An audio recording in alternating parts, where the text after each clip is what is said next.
सर्वप्रथम नमस्कार.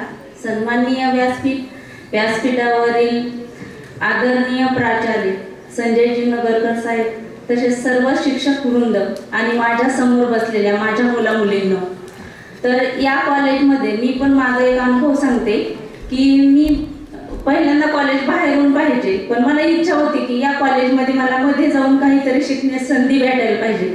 तर मला गेली 4 वर्षापूर्वी मला इथं कॉम्प्युटरचं ज्ञान घेण्या संगणक प्रशिक्षणासाठी मला इथं यावं लागलं आणि ते जे ज्ञान मला मिळालंय आणि हे जे ज्ञान घेतल्यामुळंच मी आज तुमच्या समोर उभी आणि एक पालक म्हणून पण मी तुमच्या समोर उभी आणि त्याचबरोबर या परीक्षेला सामोरे जाण्यासाठी तर मी पण एक आज ह्या वयात मी पण एक विद्यार्थी म्हणून समोर उभी तुमच्या. तर परीक्षेला गेल्यावर काय होतं काय नाही याचा अनुभव मला आज पण आलेला आहे. तर मी गेली 2023ला तलाठीची एक्झाम दिली, घरच्या जबाबदाऱ्या पूर्णपणे सांभाळत.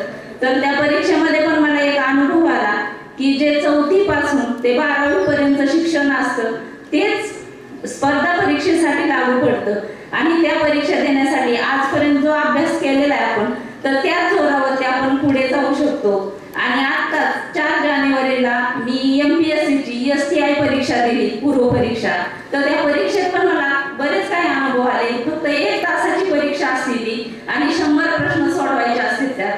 तर त्या 100 प्रश्नांमध्ये एका प्रश्नाला फक्त 35 सेकंद वेळ मिळतो. तर त्या 35 सेकंदामध्ये आपल्याला प्रश्न वाचून सोडवायचा असतो आणि गोल फक्त ते ब्लॅक करायचे असतात. तर एवढं करताना पण एवढी विद्यार्थ्यांची धावपळ होते आणि तो एक आलेला अनुभव माझ्या आयुष्यासाठी खूप मोठा आहे. आणि असं म्हणतात की आपल्या मुलांसमोर दुसऱ्या कोणाचं तरी उदाहरण देण्यासाठी उदाहरण म्हणून उभा राहावं लागतं, म्हणजे उभा करावं लागतं.